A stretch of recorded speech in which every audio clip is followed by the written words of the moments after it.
What is going on, everybody? Welcome for another installment of Techbot After Dark, where we never know what's going to happen from week to week, whether we're going to talk movies, whether we're going to do weird food eating things or challenges or whatever we come in store, whatever comes to mind that week. So we're going to do. But this week, there's been a lot of entertainment news coming out and a lot of new information. And up until probably about 5 minutes ago, I was going to drop some of the trailers in here, but with it's hard with copyright, possibilities and stuff like that. I mean, to be honest with you, trailers, I really don't see that studios are going to come after you for trailers because, I mean, it's a promotional item anyway, so you want to see as many people get this stuff out there as they can. But since I, just recently monetized, of course, I don't want to be the fastest demonetization person in history. So, as a good friend that I'm bringing on pointed out to me. So I went ahead and took him off. But we're going to get into it a little bit. A couple things to talk about, stuff like that. And we will go get through there. But first, I want to bring in a good friend of mine, the Bearded Barbarian. Let's bring him in here. What's going on, buddy? How are you doing? I'm doing great. How are you, sir? Oh, I'm always good. So are you a big movie person? Yes. I really love like the Marvel movies, the Star Wars, the epic movies, the ones you have to see at a theater. I try to make every effort to get to the theater to see it at least once. And then I watch some, on the streaming services, etc. But yeah, I love movies. I really do. I'm really into the 80s movies. I'm one of those old people like my dad used to be. He'd watch these old black and white movies and you'd think he's crazy, and there's a lot of better movies. But I'm turned into them. I'm into the 80s. I love the 80s movies. I'm exactly the same way. I mean, I like the new movies, especially superhero movies, stuff like that. The great CGI that comes out of it. But I'll sit there and watch 16 Candles or Breakfast Club all day long. So I love the old 80s movies. Back to the Future. Anything like that. My wife picks on me because I'll sit there and watch these things all the time. In fact, I think she came home the other day when I was watching Meatballs of all movies. But something about some of those older movies that I always still kind of like. It's always great. But we are talking about some big movie information, stuff like that. Great stuff. So I want to talk about something first that you said you weren't as familiar with, but it's coming out. I believe it's supposed to release on the 18th of March. And this is the Justice League Snyder Cut. Now, I don't know the whole history of this, and I probably should have done a little bit more research before I went on. But as far as I understand, Zack Snyder, originally when Justice League came back out in 2017, of course, did you watch the first Justice League? I didn't. That was one that I just didn't have. You weren't missing anything. It was horrible. Every part about it was horrible. But I was so disappointed just by watching that movie. But I guess there's something happened, during production, stuff like that. Zack Snyder was supposed to be the director, had to drop out or something of that nature. And since Justice League came out, all the fans always want to know what could that movie have been had Zack Snyder had actually directed it and filmed it. And so after so much fan push, he decided to do it. So what's cool about this, though, is he pretty much did it with majority of all the old footage. He just enhanced the shit out of it. Mm-hmm. And it looks great. It looks fantastic. But he did actually add some new scenes. He actually brought back, and it wasn't everybody's favorite Joker, but there's actually a new scene in there. I don't know if you've seen it, where they brought back the Jared Leto Joker. That's interesting. So it's interesting to see where this is going to go. But it's probably the first DC movie that I can say that I've been, really excited to watch. Yeah. DC movies are not my favorite. That's for sure. I mean, I like the Batman movies, but aside from those, I mean, some of the Superman movies, it's almost like they look really good and then it just doesn't really go anywhere. So yeah, it just flutters out, stuff like that. And I still kind of was on that push back in 2017 where, I think because Marvel was doing so well with Avengers and pushing Avengers out, they're like, hey, we got to push out a Justice League. You know, Right. but to me, and the way I saw it was, you guys didn't do your dues here. You know, Right. Marvel spent 10 years building this up, and you guys just want to toss out Justice League after one Batman versus Superman? I mean, really? It didn't make any sense. And to me, they just had to rush it. And I think that's also the difference that I talked to with the different, groups, because, luckily with Marvel, we got a guy like Kevin Feige, who is a huge comic book fan. Mm-hmm. He wants to see these stories be brought to life and really told, because he even knows that, by a comic book series, if you go and pick up a comic book and you pick up an issue number 1, it's just a small segment. It's like an episode, Right. and it's going to leave you wanting to get to that next episode and that next episode and go from there. So, Right. He knows that something like that's going to be built up, and sometimes I think over there when they're doing DC movies, they just want that cash grab, Right.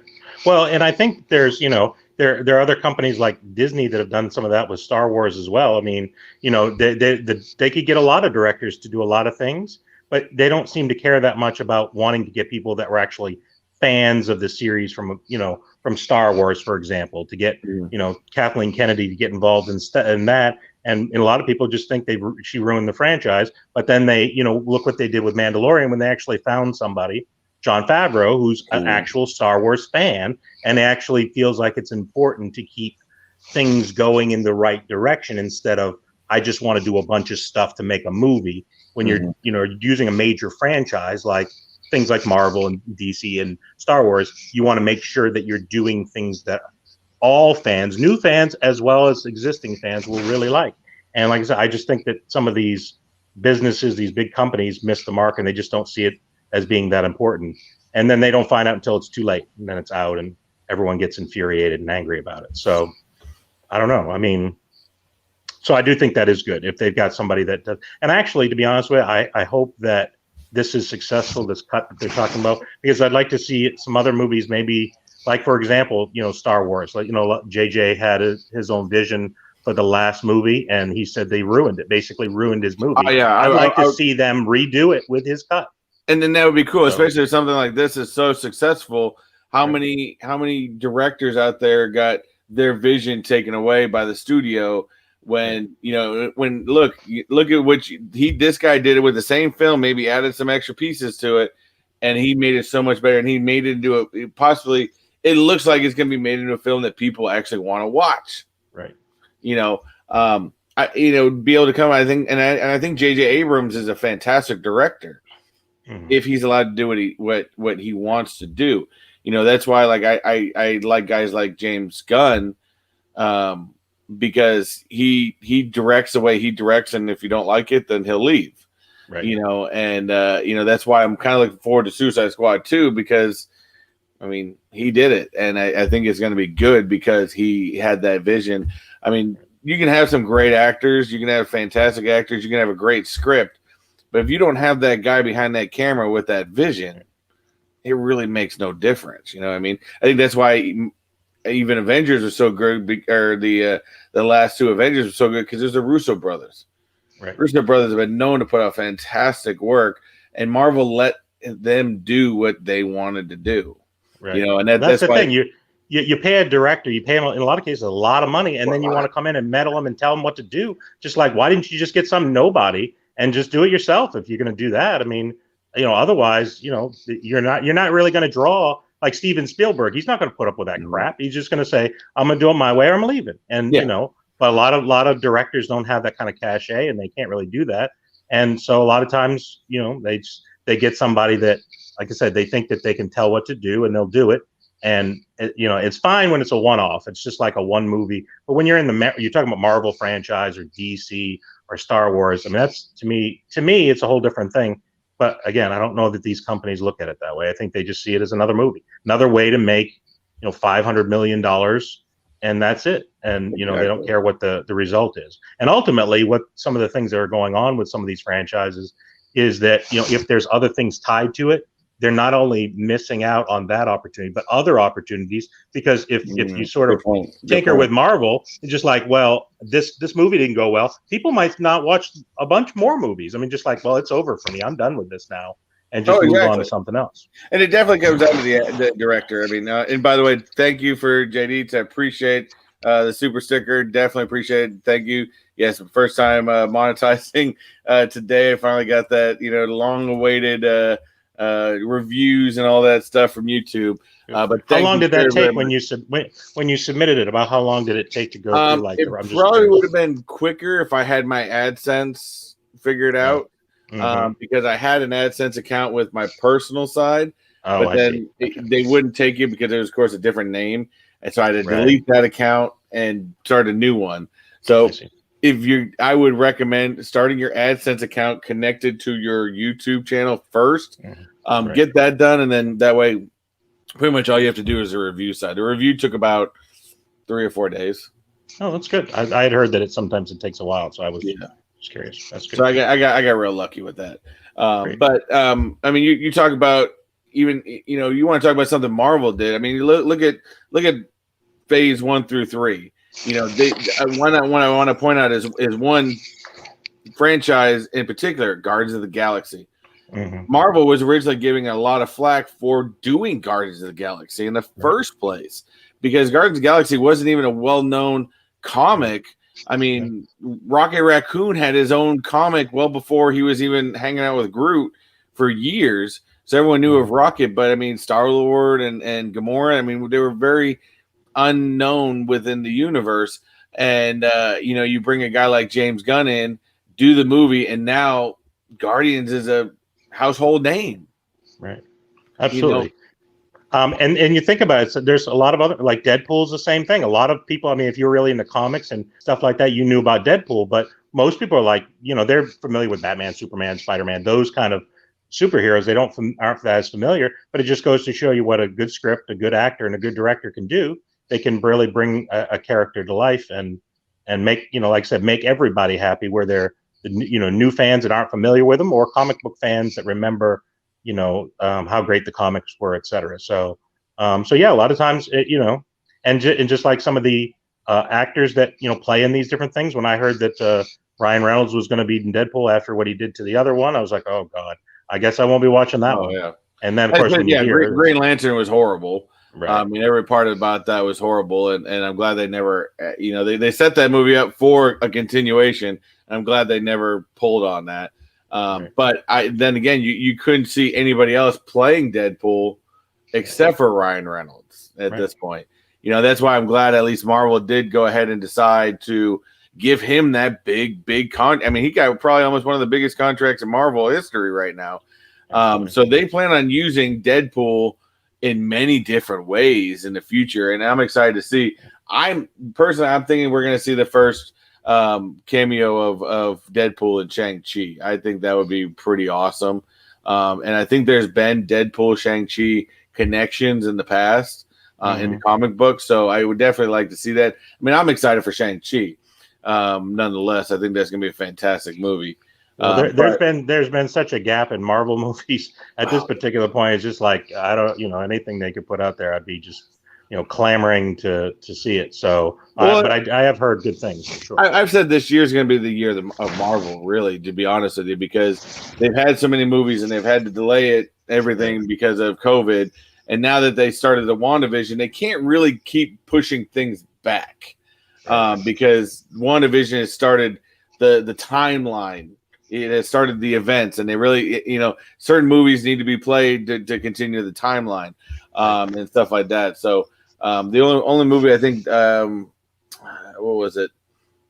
So I was talking to somebody about it today. There was one movie that I guess was saying it was supposed to come out in November, but I think it'll get pushed into next year. But of course we know that the big one next summer is going to be the Doctor Strange Multiverse of Madness. That thing's going to be. I mean who knows what's going to be possible with that thing. But yeah, that sounds cool. But again, I'm hoping to be able to see some of these in the theater. I mean, seeing them on my TV at home is really cool. I have a nice TV and a good sound system, but I sort of miss the movies. That's something that my wife and I used to do a lot. We'd go out to dinner and then we would go to a movie. It's sort of, so hopefully at some point they'll at least let a limited quantity of people to go to the movies around. I don't know what they are. They do down in your area, but I'm on the fence about that, to be honest with you, because being especially having two little kids, we don't always get to go to the movies very often. Luckily, when Endgame came out, my wife knew how badly I wanted to see that, but I was the type of person where I was like, okay, I can wait a little bit, but inside I'm like dying to go see this, and she knew it. She knew it from the beginning, and. So she, I my oldest daughter, she's like, why don't you take Lily out to go see Endgame? I'm like, okay, sure, no problem. It's like, let's go see Endgame. So two of us went, and of course it was a 3-hour movie, and my daughter lasted about the first hour. After the first hour, she's like leaning over to me. She goes, Daddy, is this movie almost done? I'm like, no. Ouch. No. So she was a trooper. She stayed through it.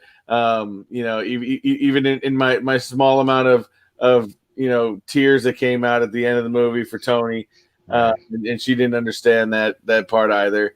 But she definitely got to see the experience, and I was just trying to teach her that too. There is now. I like the idea of like HBO Max is doing. You're putting it in the theater as well as putting it on streaming. You give the viewer the choice. But I also agree with there is a thing about the movie experience. Mm-hmm. Now your everyday movie, are you really going to get that experience? No. I remember going and sitting in lines and buying my tickets pre-early for like Lord of the Rings when those were coming out. Oh yeah. And those were great. But there's something about movie experience, especially going to see Endgame. She really got to see that. It was like, something big happened. Everybody's cheering, everybody's clapping in the middle of a theater, and then of course, when Tony snaps and Tony dies, you can look around the theater and you can see, every grown ass man in there shedding a tear at some point. Right. But there is a movie experience. But speaking of that, I don't know if you saw it this week. Of course, one of the big Marvel news is Spider-Man. Okay, there's been so many things spread around YouTube, especially of what is the next Spider-Man name going to be. That's a big thing first. And so they finally did this little trailer. And I was gonna play it. I had it queued up, but I decided to take it off. And I do recommend y'all go out and watch this trailer. It's kind of funny. Of course, they have Tom Holland in there, as well as the Zoe and the guy that plays Ned.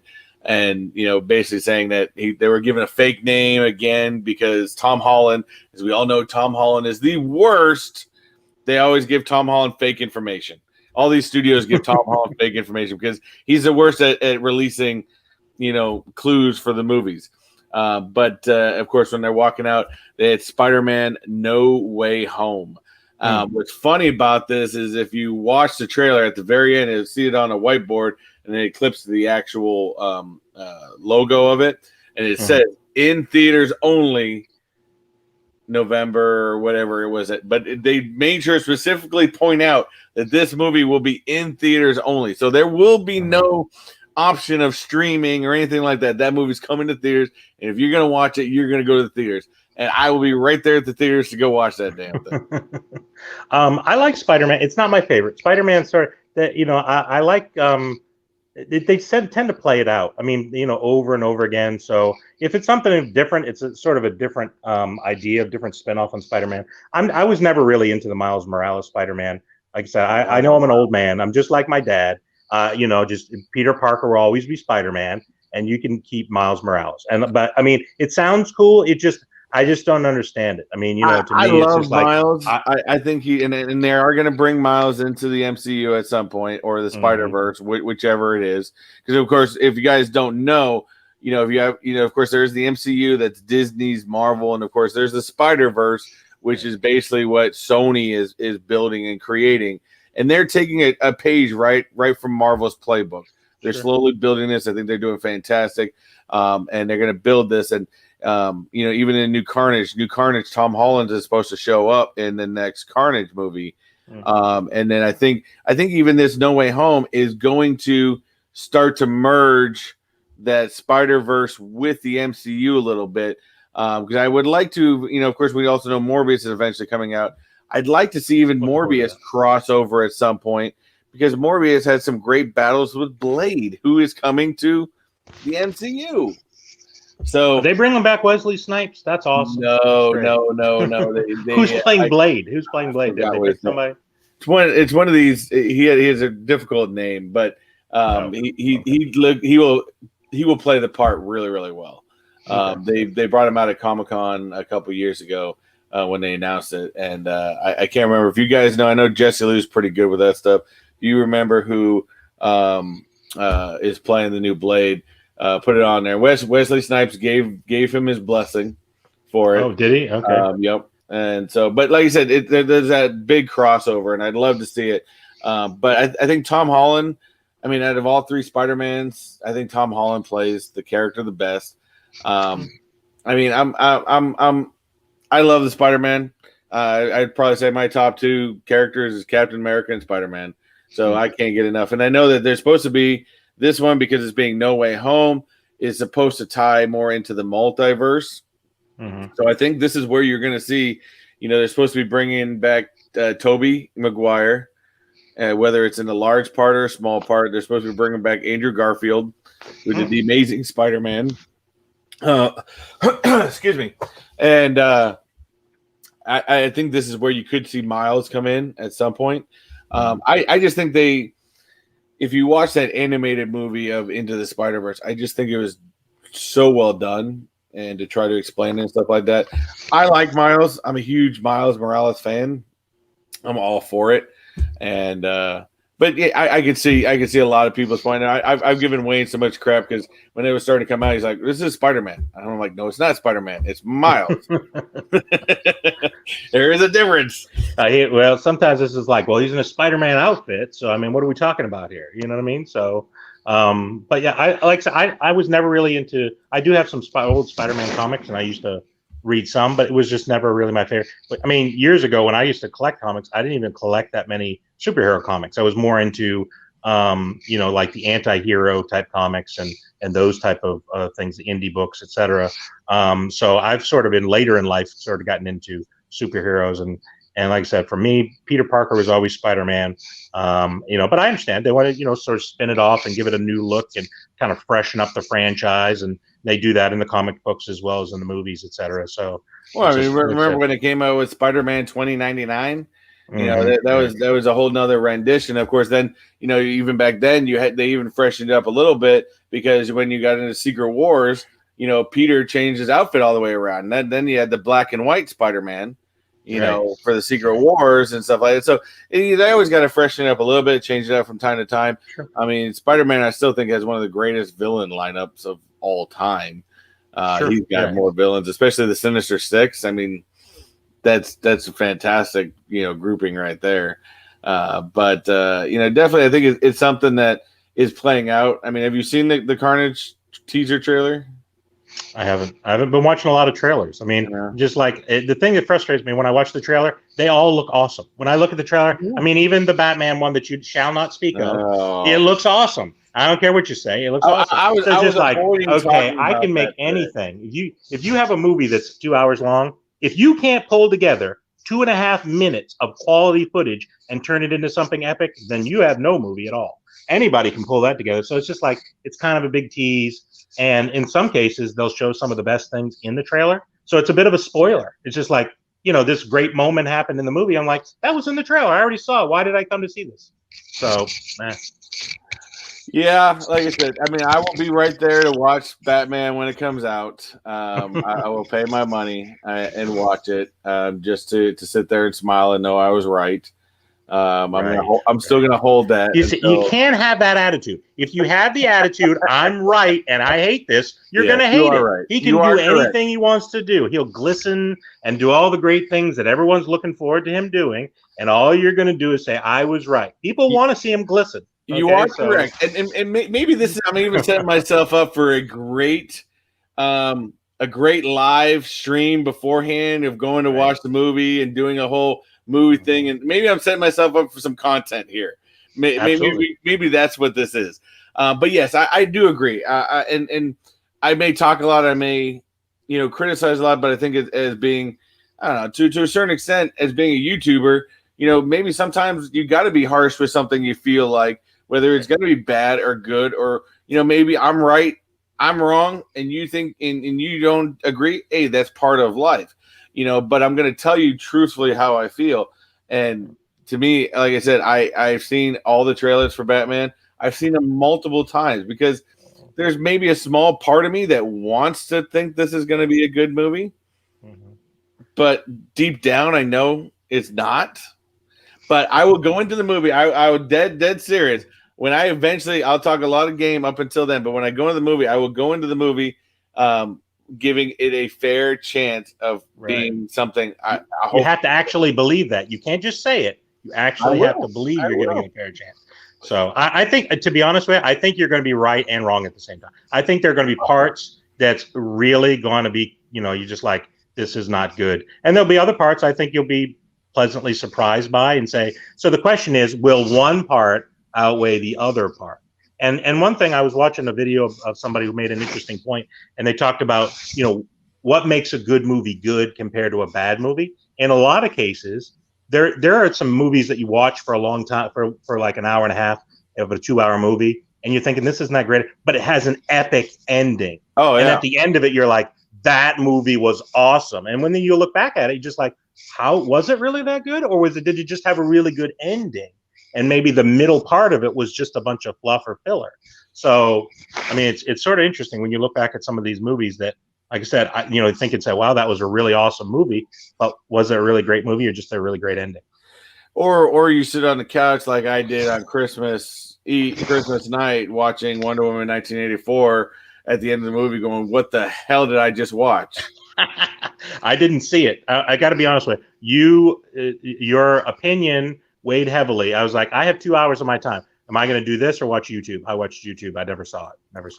I didn't really like the first one anyway. So. The first one had some good moments, has a good storyline, stuff like that. I mean, the only savior in Wonder Woman 84 was Pedro Pascal.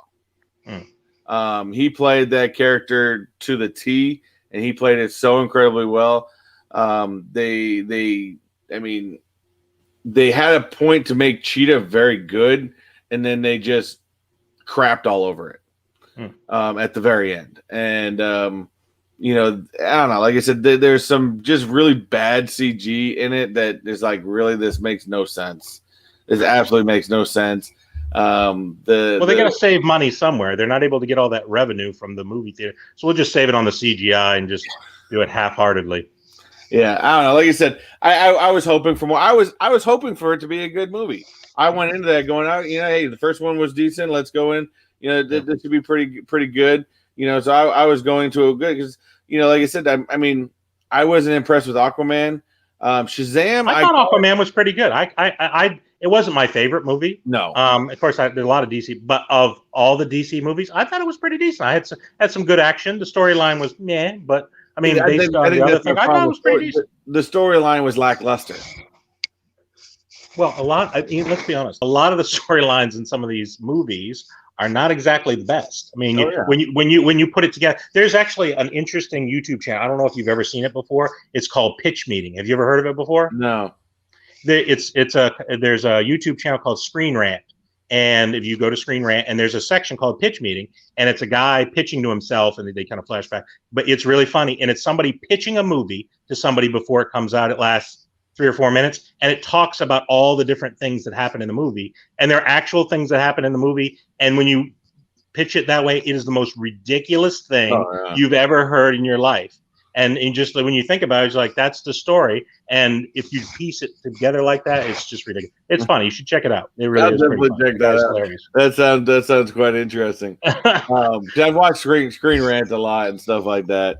Yeah, it's but like I said, I think Shazam was good. I think that had a decent storyline to it. I think it had good, and I have high hopes, very high hopes for Dwayne Johnson playing the Black Adam. I think that's a beautiful casting for that character, and I have very high hopes for that movie coming out. So it's not just. I mean, yes, I'm a huge Marvel fan, and I don't do DC as much, but I still hope for good things for DC. When they were recasting for Batman, I was like, okay, let's put someone in there. I was down the moment they announced Robert Pattinson. I was like, all right, this is gonna be shit. I don't even have to watch anything. I know it's gonna be shit. But well, they got to take in a different demographic. They're not always just going after you and I. Okay, we're not exactly the target demographic that we used to be. Okay, we used to be, and I was telling my wife this. In next week is my birthday, and I officially fall out of the most important demographic. The 35 to 45 range, or the 18 to 45. I will be 46. I'm an old man. Are you going to be Wayne old? I'm not Wayne old. Nobody's Wayne old. He's in his 50s. I'm not that old. I still got some black up here, and he's not all that gray that he's got. So, but yeah, no, but yeah, they're not really. They're targeting things for other people now, and it's frustrating because you're just like, I don't really understand this, but they're not really trying to get you to understand it as much as they are. They want to bring in, females to this movie as well, because to be honest with you, DC isn't exactly doing very well with certain demographic anyway, with this demographic, because we like Marvel. So they're probably figuring, okay, so the people that like comic books, we're not really into. The men 18 to 45, there's another demographic here we could go after. We could go after tweens and others that may be interested. Right now, with all these great superhero movies coming out, so this is like the time of the nerd. Come on, man. This is completely the time of the nerd. All those, I was that comic book kid, that sat in the comic book stores, and of course got picked on because I was a comic, back then, back in even the 90s, 80s, it wasn't cool to be a comic book kid. Yeah, exactly. I was watching a YouTube video, and they were talking about, it was about Revenge of the Nerds, and people don't understand. Young people don't understand. Being called a nerd was very unpleasant. I mean, it was there was a lot of bullying that went along with that. So it's just how it was. I mean, but now, of course, it's cool. Hey, it's cool to be a nerd. It's cool to go to Comic-Cons. If I went to a Comic-Con when I was in high school, I would probably get a wedgie on the way to it on the way back. So, and especially if you decide to cosplay for it, it was going to be even worse. You're an epic. You're an uber nerd at that point. I mean, you've really gone into another whole level. But now you never live that cosplayers. I mean, it's a thing to cosplay at these things, man. It looks like a lot of fun. I don't think I could manage it. I don't think I could squeeze myself in any spandex to begin with. But it does look cool. It looks fun. So. I figured the most I could ever pull off is Fat Thor, and be good with that one. But that would be fun. You should try that. You should definitely do that. Just walk around Comic-Con in a bathrobe. Well, you got to be careful. See, the thing that's interesting is when you're at Comic-Con dressed up, but when you're going into Comic-Con and when you're going out, you look like a nut. Because you're just walking down the street in a bathrobe, and someone could say, "Oh, he's a Flasher. Hey, look, he's a Flasher." End up in prison. When I was just going to the Comic-Con, and Comic-Con people. How many weirdos as the police arrested today for being in public with this costume? Especially some of the women that go to these Comic-Cons with the outfits they have on, it's like, what the hell? Like, where's the rest of it? Like, half of your outfit is on. It's like, there should be more, you think? But yeah, I mean, it's like I said, it looks like a lot of fun. I've only been to the one Comic-Con. I'm looking forward to doing some others. Have you heard of any that they've announced they're actually going to have this year? There's one happening out here in Orlando in August. MegaCon is officially happening. They moved it from April to August this year. As far as I know, it's still going. I'm signing up for media access. Okay. Why not? I mean, if you're a YouTuber, why not? Well, you'd be stupid not to sign up for that. But yeah, I know Wayne and I've been talking about it for a long time. We want to try to get a bunch of y'all, a bunch of YouTubers out to some of these Comic-Cons and just start just live streaming from these Comic-Cons. I think that would be absolutely awesome. Yeah, absolutely. I mean, it's a lot of fun for anybody that's in the stream that haven't been to one before. And there's something for everybody. That's the thing that's cool. I mean, I used to just think, well, people are just going there to get autographs and buy some stuff, but they got, panels that were, listening to people. They had wrestling going on. They had, all kinds of interesting things. They have an art area for people that like the art. So yeah, it was, and then of course, cosplay and doing those type of things. And they had game rooms, people playing Magic the Gathering, and a lot of other cool games too. So it's a lot of fun stuff to do, and a lot of really cool things to do. I remember seeing people even playing D&D in some of these places. Sure. Old school D&D. There people were playing with books and the dice and the whole deal. Absolutely. Oh yeah. I was a D&D kid when I was growing up too. I mean, again, you didn't admit you were a D&D kid in school, right. Unless you were going to get some. But definitely, like I said, it's fun, and we keep toying with JKL, saying we're all going to go up to the New York Con. Everybody's just going to crash at JKL's place in Brooklyn. Just what he wants. I'm sure that would be fantastic. But yeah, I mean, I would love to go to. The only thing is crowds. Holy smoke! I can only imagine the crowds at like San Diego or Los Angeles or New York or something like that. Because I had problems with the crowds in Richmond. So I was thinking, geez. I mean, San Diego being the granddaddy of them all. I mean, that one's huge. That's where all the big announcement happened and stuff like that. So yeah. And I know tickets sell out really fast every year when they do those. So that's a big one I'd like to go out to one of these days. But yeah, I definitely, being a YouTuber now, I mean, I look at going to Comic-Con so much different than I did, in the past. Because at the past year, I just want to go check out everything. But now it's like, no, I want to go and film everything. Right. But yeah, I mean, you can get videos on top of videos of footage there because, like I said, so many different things going on. You could, just each little section do a bunch of different things, and like I said, get a chance to meet a bunch of people there, and stuff like that. So yeah, and if you have a group of people, you could do like the group going to do something, group going to play a game, or going. I think that there's a lot of fun stuff. What was funny is we were joking around at one point. I said, if we all go, it'd be interesting to go and do, record videos of all these YouTubers hanging out at JKL's house or something like that. And then I was like, no, that would actually be rather boring because you know what that would be? Everybody's out at the con all day. Everyone's got all this footage. We're all just gonna be standing around JKL's house on our computers editing. Exactly. That's exactly. Because especially for something like that, you want to have those videos out, pretty quickly because people want to watch that stuff. So that unfortunately, to a certain extent, that's the life of a YouTuber. You film, you get what you can get, you sit there and edit, you put it out, and get ready to do it again the next day. But like I said, there's still a lot of people, and what I like about it is meeting, especially a lot of these smaller comic book artists and authors and stuff like that. Getting a chance to talk to them, maybe letting them support out their book a little bit. And for me, like I find a lot of these indie comics, and you get them really good cost, and you can get all of them to sign them. Right. So I've got some great comics in the closet that's signed by the people who made them and stuff like that. So it's always great to do. I mean, and there's a lot, like I said, there's a lot of stuff. They sell mystery boxes there. So there's different companies selling some different things like that. That there's some great places to get some good grails. Some of the tough teams tend to be expensive though. So just anybody that's never been to a Comic-Con, bring a large wallet or a credit card or something like that. Because if you're not paying attention, you're gonna have one heck of a bill when you're done.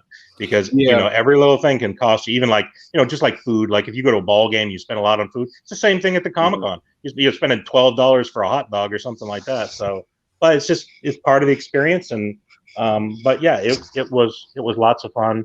There's like they had 3 days at GalaxyCon, and originally I signed up to go all 3 days, and I found out that like the last day, a lot of people were sort of wrapping up and not as much going on. The first day was the best day. There's so much things happening. The middle day was pretty good too, but sort of scoping out what's available different days, what panels are going on, and because you can't do it all, you got to just sort of plan and organize, and that's not my skill. I just usually, like when I go to Disney, I just wanted to show up and just kind of walk around. Yeah. And now you can't do that. It's impossible to do that at Disney. You got to plan your day.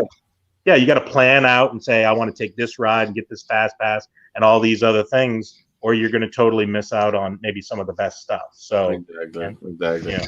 Now, I did want to get a question to the chat over here because I know we you and I especially go on these talks with movies and stuff like that. But I did want to with all the big movies coming out this year, especially let's just talk Marvel.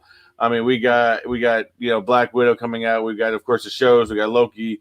Falcon Winter Soldier. We got Shang-Chi coming out. We got the Eternals coming out. I know I'm missing one somewhere in there, but some of these great movies. Hawkeye is coming out. What is y'all's? What movie are you guys most looking forward to coming out this year? Not into next year. I mean, I'm talking about this year. what is the most interesting movie you guys want to see? I'm probably going to guess a lot of people may not mention Eternals, only because not a lot of people understand the Eternals.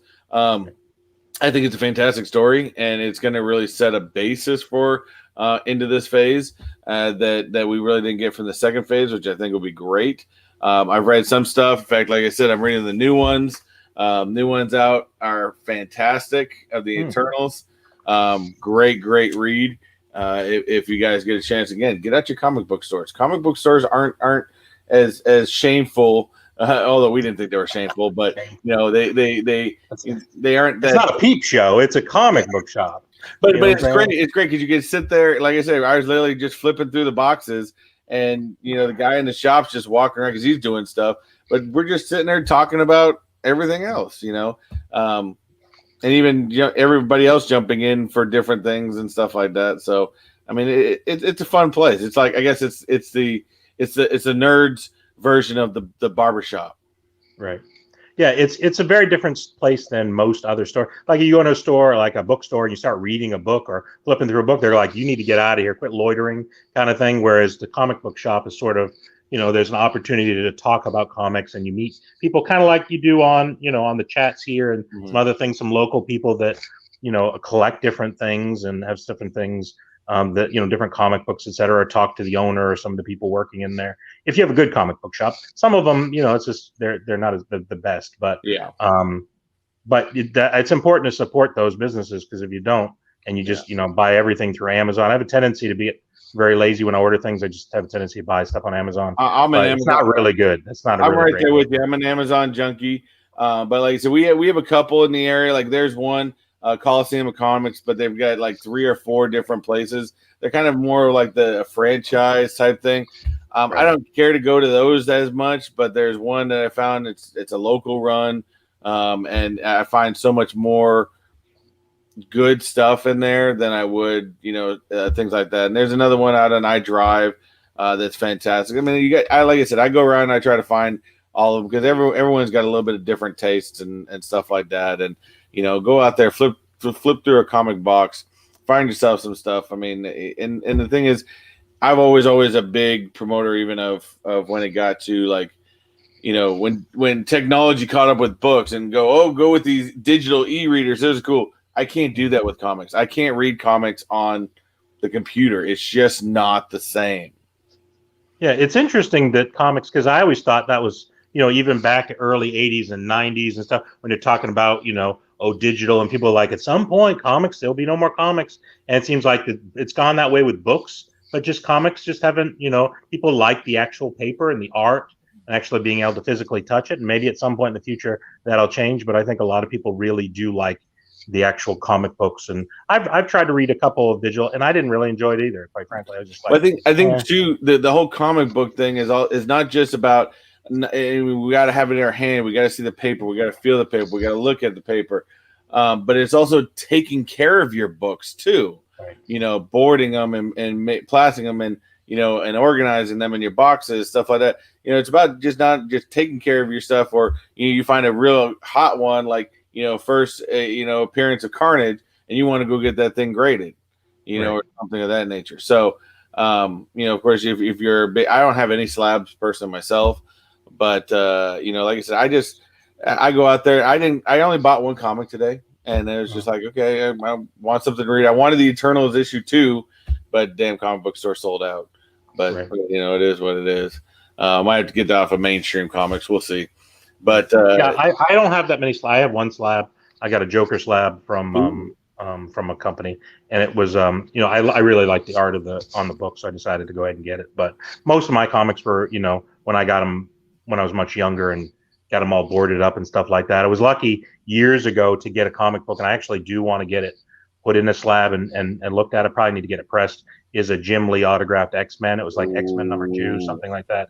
So it was a really cool one back when he was like just a regular artist for, because we're talking about 93, I think it was 92, 93. So that's a cool one. So anything Jim Lee drawn is just fantastic. I mean, guy's a legend in the comic book industry. stuff like that. But of course, some of the great ones, some of the great stories, especially being told in WandaVision right now. I mean, you still got to give your hats off to Stan the man. I know you're going to hate me, but I haven't watched WandaVision, and I got to be honest with you, I'm probably not going to. So, dude, it is one of the. Not only is it great to the storyline, but to be honest with you, I mean, you know how we said Mandalorian was like a movie style TV show. Right. The artistic ability of this show is just astonished me. The way they've been able to do it, the way they've been able to, tell a story, but also have small nibbits in there for the rest of us geeks to grab and to go on and stuff like that. It's just been astonishing what Marvel has done. I strongly recommend it, especially because, to be honest with you, this is going to be since this is the start of Phase 4, and the way this is going, the way it's trending, it's going to be very important to know what is going on in the events of this show in order to understand where it is going.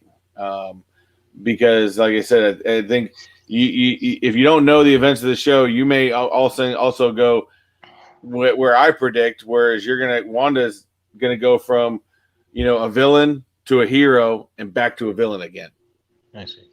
But you're not gonna understand why she went back to that unless you know one of two things: the show, or possibly the comics and what Wanda's true history within the comics is. So. That I think that's the big thing. Here's the thing. This kind of goes back to what we were talking about earlier with the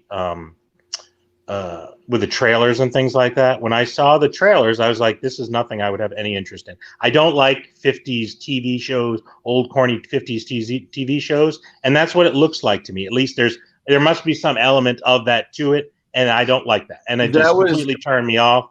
And maybe if I hadn't watched those, I probably would have gotten into it. But I was just like, this seems really weird to me. It seems like I don't know. That was really only the first 2 episodes. If you get past the first 2 episodes, the first episode didn't have as much in it. The second episode has a ton of Easter eggs in it. And that's where, because of course the first one was a homage to the Dick Van Dyke Show. And then, of course, to Bewitched and stuff like that. And is that a good idea? Why are they doing homages to like really old shows when you're probably trying to, a lot of people wouldn't even know anything about those shows? Well, I think they're doing an homage to it, but I can't give enough away because, especially for anybody that hasn't seen this week's episode, this week's episode explains some of that, of why they did that and why that was important to the storyline. So it wasn't just filler. Like we needed to fill 2 episodes. Let's just do some foolishness. It wasn't like that. And you got to remember, anything Marvel does is for a reason.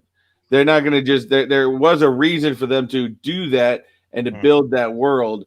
And this, I will give it. No, I'm not going to give. I'm not even going to say anything because I don't. If you guys haven't watched this, how many episodes are there per season? How many episodes are there? This one's going to have 9, and I don't even know if we'll see a second season of this. To be honest with you, I think a lot of Marvel shows are going to be 1 season shots because they basically are just adding to the storyline. But this has 9 episodes. This is episode 8.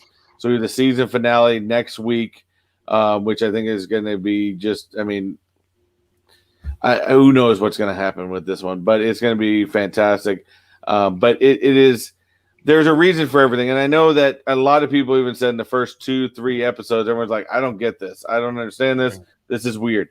And unless certain things you're looking for, yes, it is going to look weird. But once you step back and once it gets into it, I think it gets into about the fourth episode is when it starts expanding outside of the show realm. But let me ask you a question. I get that and I understand that, but in most cases, most people feel like if you don't grip the audience within the first 5 minutes, 5-10 minutes of a movie, you're going to lose them. And basically, if you don't really draw people in the first episode, don't you think they probably lost a lot of people along the way? Because you're just who's going to watch 4 episodes of something that they think maybe isn't that great to get to episode 5? You know what I mean? I mean, I always said the same way, like with Game of Thrones. my friends always tell me, "Oh, you got to watch Game of Thrones. Got to watch Game of Thrones." And I literally fell asleep twice trying to watch the first episode. And I said, I'm never watching this again. There's no point. I never got past the first episode because, it never caught my attention. How can you? Game of Thrones is death, nudity, and they're killing off characters left and right. How can you miss out on that? It's epic. I couldn't get into it. I don't know. Maybe now that I've skip to episode 2 then. Try episode 2 first. Maybe I should try episode 5 of this show, and maybe I'll be better off to miss all that other stuff, and I'll be a lot, but yeah. And maybe I should. I have HBO Max again. Maybe I should give Game of Thrones another chance. It is my favorite series like that. Now, again, last 3 episodes of it ruined it. Just like I said before, right. A lot of people I hate Game of Thrones because the last 3 episodes were, in my mind, not good.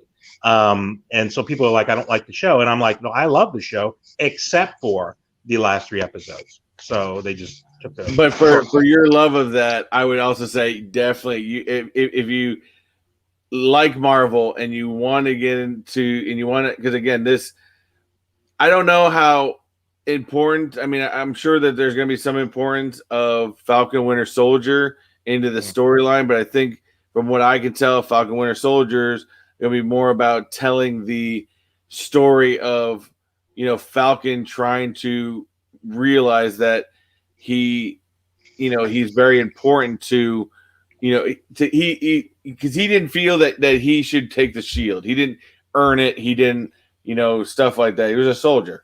So, this is about him trying to take the shield and going from there. And of course, there's Bucky trying to answer more stories in the past. But I don't know. Captain America and Winter Soldier were not my favorite. I know that's, very, I'm tipping the scales over here, and I get that. I was never a huge Captain America.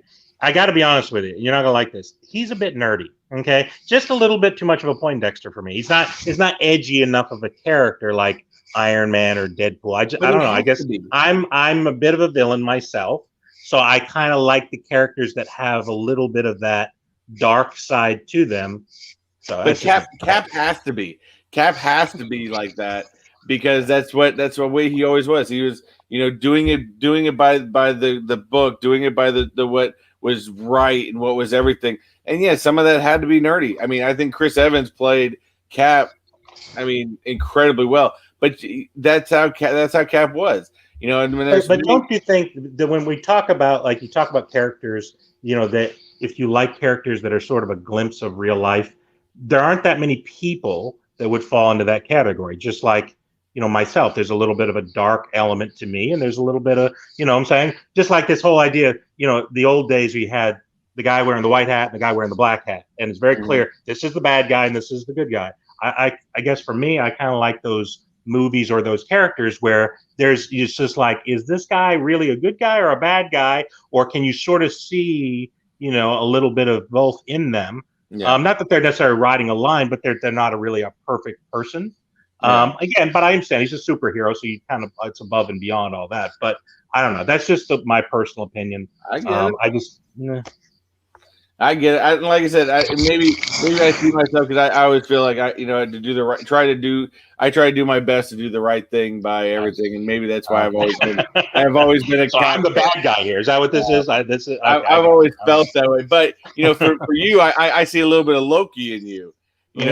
You're mischievous at the same time. Right. So I would put you on a Loki standpoint. We just got to get an image of you with the horns up on top, and they're under there. They're under there somewhere. When I go bald, you'll get to see them.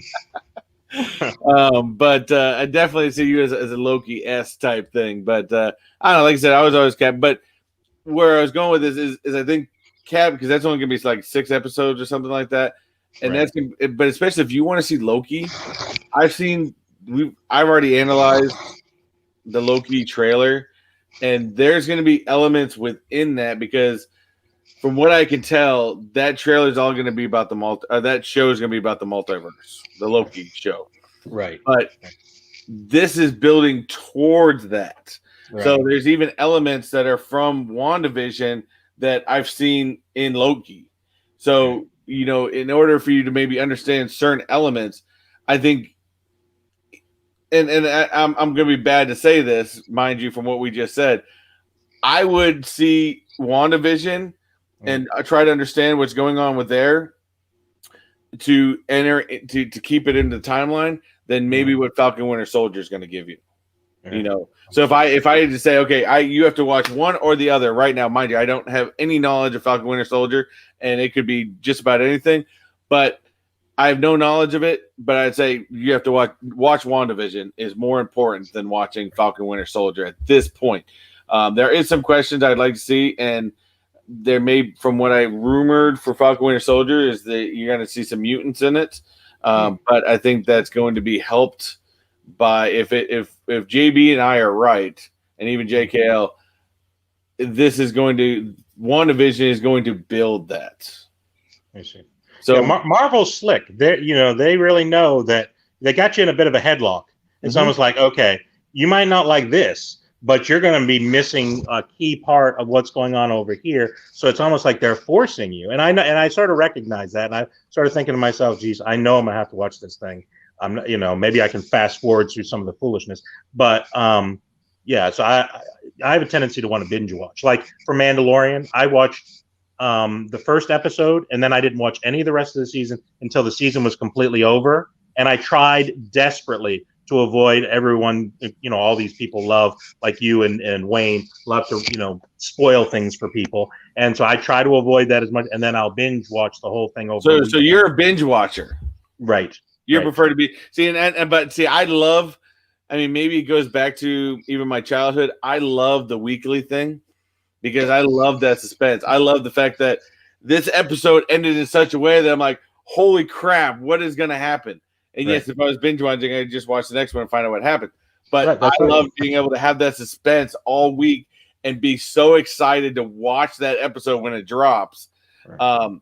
To me, there's something little about that. But I definitely think in today's age, it's come to those. It's basically either people that love the weekly or you got people that are the bingers, and I think that's where it's gone with a lot of stuff. Because I think even there's some other channels nowadays that are also doing that with the TV shows. Like I think Amazon Prime did that with The Boys too, where they release those by week.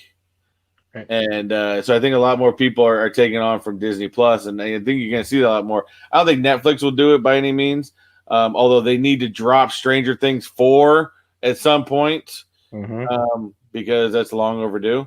But have you gotten into The Witcher? Have you gotten into any part of that or on? No, not yet.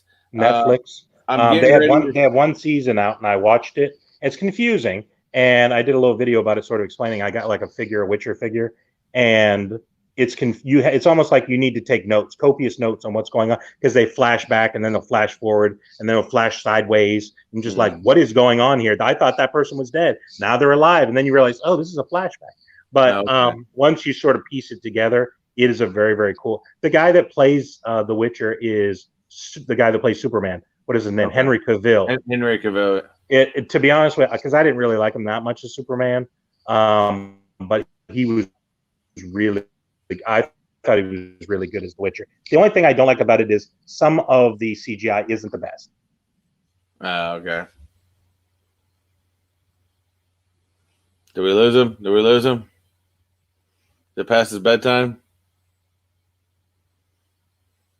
I don't know. But yeah, definitely, guys. I mean, this is gonna be a big year for Marvel. I definitely have to check this Witcher show out. I know I've also been telling a lot of people have been telling me to check out things like Cobra Kai, stuff like that. Another great show. But sometimes there's so much Marvel stuff out there. I'm still trying to catch up on. Even the Netflix style. Finally finished up the Punisher, the John Bertheume Punisher, which was fantastic, by the way. Want to try to get more of the Daredevil. Heard that was a fantastic series. So I don't have a lot of time to catch up on stuff. Yeah, we lost him. It looks like he lost signal. But definitely we're about ready to wrap it up anyways. But definitely get out there. Just like I said earlier in the other one, it's a difference from where it was when I was a kid to now with all these superhero movies come out. Now it's cool and acceptable to be the nerd, to be the geek and stuff like that. And get out there, get to your comic book store, support your local comic book store, and find something cool to read. There's something out there for everybody, as well as get out there, watch the movies, whether you are watching it streaming, whether you're getting a chance to go out to the movie theaters. There's some great stuff coming out. Marvel's got the great lineup. Look forward to next month. I believe it's the 18th for Snyder Cut. Justice League Snyder Cut. It looks fantastic. I'm really excited for it, and that's coming a lot from me, being a Marvel guy, saying that about a DC movie, but really excited for that. And then, of course, next month, it looks like we got Bearded back. Sorry about that. I don't know what happened. That's all right. I was just kind of wrapping up anyways, but definitely get out there. We got Snyder Cut coming out next month. Don't forget Godzilla versus Kong comes out next month. Huge. I love anything Godzilla and Kong. I think it's going to be a great movie. I thought the last Godzilla was fantastic. But get out there, check out some movies, whether it's streaming, whether it's in the theaters. Go support your local comic book store. You got anything left? What you got coming up?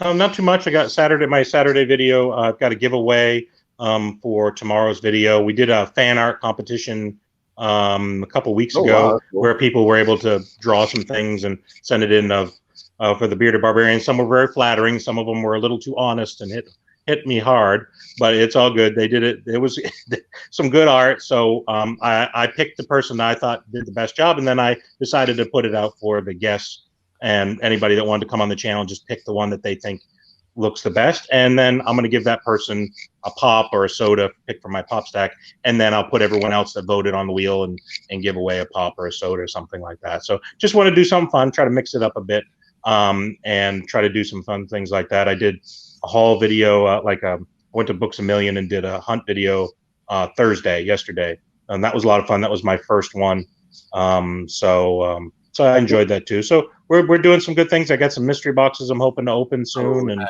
got my snack crate. Mystery boxes are hard to come by. I mean, they're really getting like I used to get a lot of SMI boxes. I'm not able to find them the way that I used to. There's some new companies coming up, though. There's new companies coming up, like I had talked about earlier in Techbot After Dark, or Wayne Tech. I mean, I'm getting all the shows mixed up. mysteryboxgrails.com. $15 boxes, great possibilities for grails. This next week drops every Sunday at 3 p.m. And this week's top grail is Boo Berry Metallic. It's over $1,000 pop right there. But there's other ones I've looked into. There's just start looking for like a mystery pop grails type stuff. There's some new companies coming out doing some fantastic stuff. But yeah, a lot of the big companies, they're not producing mystery boxes like they used to. They're on that Whatnot app. Once they started with that Whatnot app, I mean, it's just really siphoned off a lot of the mystery box business, and they're selling grails. They're able to make a lot more money selling grails way over what they're worth. Really. I mean, I went on there a couple times and I saw somebody, because the one grail that I want is Alan with Baby Carlos, and somebody had it on. I think it was actually Dr. Applesauce was selling it. The box was badly damaged, I thought, and he ended up selling it for like $30 over, the value. And I'm like, for the damage that thing had, it should have been $30 under at least. But so I just said, I like the Whatnot app. I think they're doing something great with that. I've gone in there a few times to support some great YouTube friends. But I sit there and watch, and I'm like, man, I can't believe the prices these things are going for. It's ridiculous. I mean, if you're willing to pay the money, I mean, do it all day long. I'm not going to pay that money. Well, if you've ever been to a regular auction, before, like we have a little auction house here that just does like antiques, but they do a lot of other interesting things too. If people get caught up in those auctions, they're like, I just got to have it. And then it's almost like once you win something, there have been times where I did that, got caught up and I bought it. And I'm like, what did I just pay for that thing? Yeah, Holy exactly. Because, it's just like, it's exciting. It's like, hey, I'm winning. And just like on eBay, when you're trying to win something against somebody, you end up spending way more in a lot of cases than you probably should have. And it makes it fun, but until you pay the bill, and that's not that fun. So it's fun for the guy selling it. Oh, sure. But definitely, like I said, I still promote Whatnot. I think it's good. But you know, you got to get in there. You got to be smart about what you're going for and things like that. But definitely something good. I will tell you, you are killing it. You're killing it in the thumbnail game. Your thumbnails. My wife does those. She gets so angry with me because I just like, look, this is my responsibility. She records, she's behind the camera, and I do the videos, and then she does the thumbnails. And so I'm like, okay. She's like, what are we gonna do for a thumbnail? Oh, let's try this, or let's try that, or let's try these different things. And she nitpicks. She's a nitpicker. And it will take her hours on hours just fiddling with different things. And she's done a really great job. And we try, like I said, we're trying to do some fun things. So tell her, man, she is a rock star with those thumbnails. I was looking through all your videos today and different thumbnails. And I was like, holy crap! Especially like that chainsaw one you had was awesome. I mean, she's like the one with me in a lion's face. I'm like, that looks really weird. But she's killing it. She's killing it in the thumbnail game. Absolutely love you guys. Probably some of the best thumbnails going around. So want to thank you for all you do, guys. Definitely, you know, anybody in here, whether you're watching the replay or whether you're still watching it live, if you haven't done so already, definitely get over to Bearded Barbarian. Check him out. He's only 150 away from 1,000. And, you know, I look forward to watching you get to that point, man. You're doing something fantastic. And, you know, as long as you're enjoying yourself, that's all that matters. You know, I tell, just like we were telling today, and even Wayne and I talked off of camera, you know, am I expecting to make, just monetize? Am I expecting to make thousands? No. Right. But if I can make even 44 cents for doing something I love, why not? Do it all day. But it's a, you know, you set milestones, just you set goals for yourself in life or in different things professionally or in this particular side. And it's a goal that you hope to get to. You get to 1,000 and then you get to your hours to get monetized, etc. And like I said, you're not going to get rich. In most cases, all it's probably going to do is I'm going to have to pay taxes on all that stuff anyway. So, I mean, what are you really gaining from that? You know, but it's hopefully an opportunity just to, you know, that, you know, I want to make videos that people like and people are interested in. And, you know, I enjoy the feedback between the people that come to the channel, and in a lot of cases there's some new people. Many cases it's the same people over and over again, and that's really, really great. It's almost like, you know, meeting friends for for a few minutes and people just having some input and stuff like that. So I enjoy doing that part. I don't do too many lives. And I really think that probably holds me a bit back with some of those things. But I told somebody else on another live, I was on Two Boys and their Pops and Sassy's live, I don't know, a week ago or something like that. I said, look, I'm good in very small doses. You don't want me in any extended doses, okay? Because it's almost like, oh, the Bearded Barbarian's there. That's a lot of fun. But if you saw me every week, they're like, oh, him again? I don't think that people would enjoy that very much. My wife tells me that, at least. She sees me, she's like, oh, you again? So I figure if she has that problem, everyone else is definitely. I figure that's why Wade and I work so well together. We just bounce off each other all the time, and we always get something different from time to time. So we enjoy it, we have fun, and I'm glad. But I think that's the biggest thing is a lot of people don't realize is, you know, I mean, I've moved around a lot and stuff like that. And, you know, I'm a very social person, anyways. But sometimes out here, you know, I work so much that a lot of times the people you work with, you really don't want to see them outside of work. This has been a good opportunity to meet some great people. You know, I talk, I mean, like I said, what a lot of people don't realize is they see what we put on camera, but don't realize is a lot of us sit there and chat with each other, especially all of us within the YouTube community. We sit there and chat with each other through Instagram and all that stuff on a weekly basis. You know, we're all talking. We all have like multi-group chat rooms and stuff like that, and we're always talking and coming back. And you know, we don't. Again, we put out a lot of the same content. Bearded does mystery boxes. I do mystery boxes, but everybody does a little different. So it's everybody gets different stuff. So you know, it's all good. We always want to help one another, and that's what it's all about. Yeah, I mean, it's really something that I didn't expect. It's like, the one thing that I wanted to do was make the videos and entertain people, hopefully. The other part of it, because I'm an introvert, I just am. Now, once I get to know somebody, I become the most obnoxious extrovert you've ever seen. But around new people that I don't know, I'm one of those wallflowers that you see at a party that's kind of like standing. It's almost like I'd rather be helping at a party if there was full of people that I didn't know, just to keep myself busy so I don't have to have interactions with others I don't know. But around people that I do know, it's one of those things where this is an opportunity to meet other people and talk to other people. And I didn't really think I would enjoy that part of it. And I actually do. I actually enjoy the interactions, with you and Wayne, or with, Nerd Bar, or any of the other people that I sort of, interact with as best I can. And like when you go to a live just to talk in a chat, it's almost like you're at Cheers. Hey, hey, Bearded Barbarians. It's like all these people. I'm typing fast as I can. Hey, K and L. I get these people that I see. I don't find it obnoxious, but I'll jump in the chat room and I'll just say something, and it's like I have to keep going back in the chat because I want to make sure I say hi to everybody that said hi to me. And sometimes it was too much. I'm just like, to everybody that said hi, hello, I'm trying to be. You got to be careful because somebody might think, oh, he doesn't like me. He didn't say hi to me. Yeah. So I do the same thing. So. Yeah, but it's definitely great getting there. We've got a great community, and I think we got great people. Do you have a collectible swap that you're dropping this weekend as well? Did you do it this weekend? I didn't do one this time. I'd done 2 in a row, and it stresses me out. You have no idea those things, because I want to make sure that I get something good for somebody, because I'm deathly afraid that I will miss the mark or something, and somebody will come out and say, this guy really sucks or something like that. And so it's almost like I've tended to go overboard. I'll go, like, they'll set a dollar amount, 40. I'll push it as far to the limit as I can. In a lot of cases, a little bit more, because I don't want to be that person that does it. And just sort of stresses me out a bit. So I said, well, maybe I'll just take a break this time. I'm hoping whenever they do another one, I'll sort of jump back in. You want to do that next time, because like I said, especially this time, everything I did was last minute. I was going down each deadline just because I just got so busy with everything and stuff like that. And, with that, at least with mine, I want to try to get back to a normal routine of when I post my videos. But with that, then it's like, oh crap, I gotta get this thing out by this time, and I gotta get the video. Luckily, my video is already done and ready. I just gotta upload it. It's one. Sometimes schedulings from other people gets a little stressful.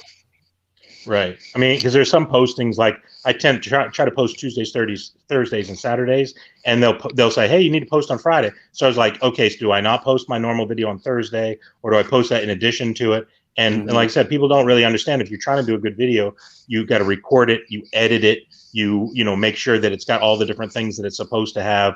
And that takes time. I got to make a thumbnail, and it drives my wife crazy. An additional thumbnail, and then she won't talk to me for however long or whatever, because I made her do some extra work. So it can be, so I enjoy doing them once I actually have done it. It's like a relief in most cases. I've done this, it's accomplished, etc. But in the process of doing the video, it's a lot of fun. I did one that was really a lot of fun for Halloween, and I'm going to be in that one again this year with Geeking Out with Melly Mel, and that one was a lot. That was a lot of fun. We did sort of a different style, and so I like doing some different ones like that, and those are a lot of fun. But it does stress me out. I'm my OCD kind of person. I nitpick every little thing, and I just want to make sure it's right. And like I said, the last thing I'd want is somebody to think that I didn't do a good job or something. So I'm kind of a perfectionist sometimes. That's my problem is, with some things like, even with some of our thumbnails, because I do like all of our ones for me and Wayne, and like some of our most recent is like, I think I've spent hours working on them by changing little things here and there. And then even by the time he's like, wow, that thing looks awesome. I'm like, I think I could have done better. I just didn't get to what I was visioning at the time. But it does get to a fine line of like, I want to make it perfect, but if you do that, you'll never put anything out. It's really my first video that I put on my channel was, I look back at it and cringe. Of course, everybody does, and that's just part of it. But if you're that much of a perfectionist, then you might not ever put a video out at all. So at some point, you need to sort of learn by doing. So anyway. I love Ken. Ken's awesome. Ken's a funny guy. He's got a lot of good stories. He tells a lot of fun stories, that's for sure. So I love Ken. Ken's awesome. He makes me laugh. Like I said, I don't. And a lot of times, especially, I'd listen to a lot of YouTubes in the car, so I don't always get to comment on everybody's stuff, but a lot of times, like I said, I keep my thing on, and I'll just be in the car and I'll listen to things. Because I like to see what people get and stuff like that. But maybe if I get to a stoplight and it's done, I'll try to make a comment real quick. But Try not to get arrested in Virginia. If you have your phone in your lap and you're just touching it, they will give you a ticket. So yeah, I try to avoid. Luckily, I haven't had to use my car very much. Technically, I have my iPad because I have a cup holder iPad, and technically the rule is if you're using it as a like a music player, it's legal. Mm-hmm. Okay, I gotcha. But yeah, luckily for me, I've been working from home so all that, because I used to be an hour and a half from work from my home to work. So 3 hours a day I'm in my car. So I was listening to a lot of audiobooks and things like that. And now I've been working from home for almost a full year now. So I've really saved a lot of miles on my car and a lot of miles on my body. So I've been able to watch more YouTube videos, etc. So it's been great. So, okay, great. We got a great community, but definitely, guys, get out there, watch some movies, read some comic books. You guys all enjoy your weekend. Bearded, I completely appreciate you coming on, hanging out with me, talking about movies, comics, all the above. I know you and we could ramble on for hours about everything, but I do want to appreciate you for coming on. I know sometimes I don't organize these as well as I do the Wayne lives. And sometimes it's last minute, so I do appreciate it. It's no problem. Happy to do it. I do enjoy your lives with JKL and your food challenges. I give you a lot of credit for those food challenges. Now, the Atomic Wedgie Challenge, when did you say you were going to be doing that? Is that coming up or something? You didn't know what an Atomic Wedgie was? Come on. I mean, you called yourself a nerd, and then you never heard of an Atomic Wedgie? I know what an Atomic Wedgie is. I mean, it's still just a crazy wedgie anyways. But it's where they get the band on top of your head. Yeah. I've never gotten there because it's not stretchy enough. But technically, that's the whole band typically rips before it gets to that point. Right. Something's going to rip before it gets there. I assure you. Hopefully, it's the actual underwear. So exactly. But so definitely check back. There is a planned video for next week. Live is JK and I are both going to do the Atomic Wing Challenge from Wingstop. I think we're going to try to eat, I think we said 10 wings is the goal. So we shall see what happens. I know I think I ate 8 on the Buffalo Wild Wing Challenge. So we'll see where this one goes. Is this supposed to be spicy, or does it say how many Scovilles it is and all that? I have not seen the fun surprise. I know they both use ghost pepper extract. So that always frightens me a little bit. Because now doing all these challenges with the chips and all that stuff, right. Ghost pepper scares me, dude. Ghost pepper is no joke, people. It is. Right. Or no, actually, no, not even ghost pepper. I'm actually thinking in my head, it's Carolina Reaper. Carolina Reaper is no joke. It is a serious pepper, and it hurts, and it sucks. Right. But again, this is YouTube, and we do stupid things, so you all don't have to. Right. That's exactly right. It's shocking. Like when I used to watch people with those spicy challenges, you think they're putting it on. They are not. It is unbearable. I mean, you were just basically gasping for life. I took a jelly bean that was a ghost pepper. I mean, a Carolina Reaper. And as soon as I did, I was reevaluating my decision-making process. I was like, there's something really wrong with me to have done this. It was unbearable. If you ever go back and watch that one chip challenge, and just after I put that chip in my mouth and that look on my face, that was completely questioning my life decisions. Right. That was the hottest thing I think I've ever had in my life. But anyways, thanks for coming by. I appreciate it, guys. Chat, wonderful. I appreciate y'all coming. Hopefully we gave you a bit of information you didn't know about movies and stuff like that. But definitely, you guys enjoy your weekend. Have fun. Stay safe out there. And as always, get out there, do what you like, do what you love. And always, guys, unleash your inner nerd. Have a good one. Later.